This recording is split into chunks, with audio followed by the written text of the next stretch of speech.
Bizim Siffin döyüşündə Muaviyə ilə Həzrət Əli üz-üzə gəldi, o da onda dindən çıxıb da. Niyə? Müharibə eləyib də oyna. Nə olsun, müharibə eləməyinə kim dindən çıxır? Kim deyib ki, müharibə eləməyinə kimsə dindən çıxır? Yox, müsəlman müsəlmanı öldürər.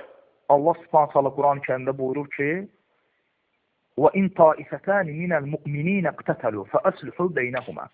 Möminlərdən iki tayfa, iki dəstə bir-birləri ilə savaşsalar, hərb eləsələr, fikir ver, Allah Subhanahu taala bir-birləri ilə savaşan, hərb eləyən, bir-birlərinə qılınc qaldıran iki dəstəyə də mömin dedi.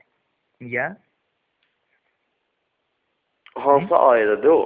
Hucurat surəsi 9 və 10. Onlar yəni haqq tərəfdə, ikisi də haqdır. Yox, necə ikisi haqq ola bilər ki, ikisi də vuruşur? Yox, ayənin davamında nə deyir? Ayənin davamında deyir ki, onlardan biri bağı, yəni həddi aşan, zalim, zülümkardırsa, keçin haqlı tərəfə, haqsız tərəflə vuruşun. Amma yenə də möminlər qardaşdırlar. Nə deyirsən bu ayəyə? Yaxşı, indi haqq hayandadır. Mən hayana keçim. Nə haqq? Siffin döyüşü iki mömin tayfanın arasında olur. Əhl-i-Sünnə vəl-Cəma bu məsələdə bilmirsənsə, yəni bil, Əhl-i-Sünnə vəl-Cəma alimləri bu məsələdə ittifaq ediblər ki, sahabələr o vaxt bu Siffin Cəməl müharibəsində, bunu da deyim, yəni bitirək, sahabələr o vaxt 3 hissəyə bölünmüşdü. Bu da tarixdə də var bunun, yəni tarix oxumaq lazımdır. Bir qism sahabə və bu sahabələrin əksəriyyəti idi. Çünki sən bilirsən ki, o vaxt sahabələrin çoxsu artıq həyatda yox idi. Bəli, bilirəm. O ki, həyatda olan sahabələr bu məsələdə 3 hissəyə bölünmüşdü. Bir hissəsi Əli tərəfində idi, bir hissəsi Muaviyə tərəfində idi və bunlar da çox az idi. Amma sahabələrin əksəriyyəti qıraqda idi, heç bir qoşunda da deyildi. Soruşsan ki, haqlı olan qrup hansı idi? Təbii ki, haqlı olan qrup bu fitnəyə qarışmayan, qıraqda duran sahabələr idi və haqqa daha yaxın olan qrup dəstə də Əli radiyallahu anhunun dəstəsi idi və Muaviyyənin dəstəsi bağı idi və həddi aşmışdı Əliyə qarşı.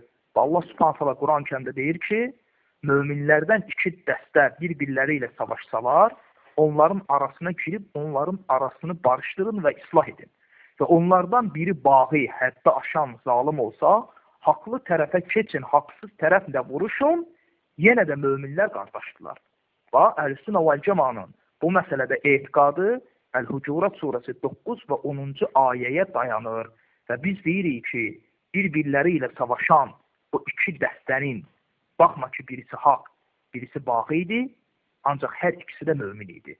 Onların bir-birləri ilə savaşmaları onların üzərlərindən iman vəsmini götürmür.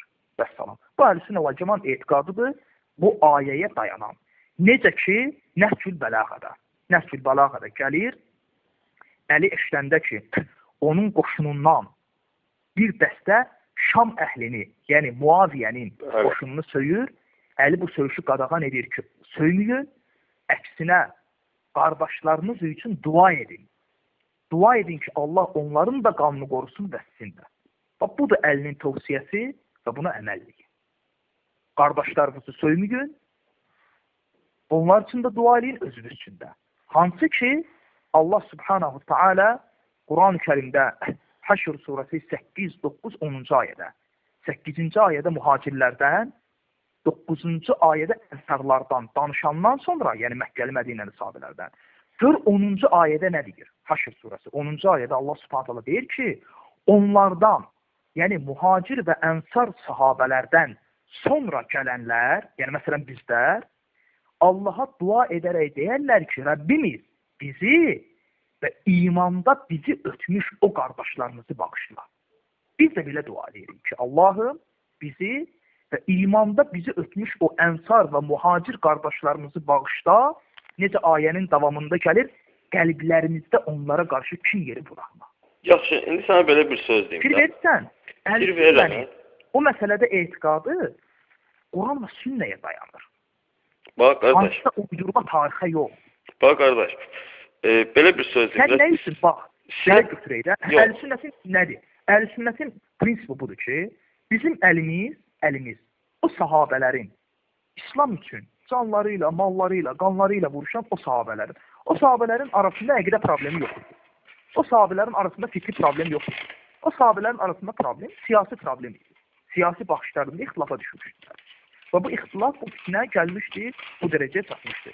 Əhl-i-Sünnətin mövqeyi nədir? Əhl-i-Sünnətin mövqeyi budur ki, Allah Subhanahu Teala bizim əlimizi onların qanından qoruyur.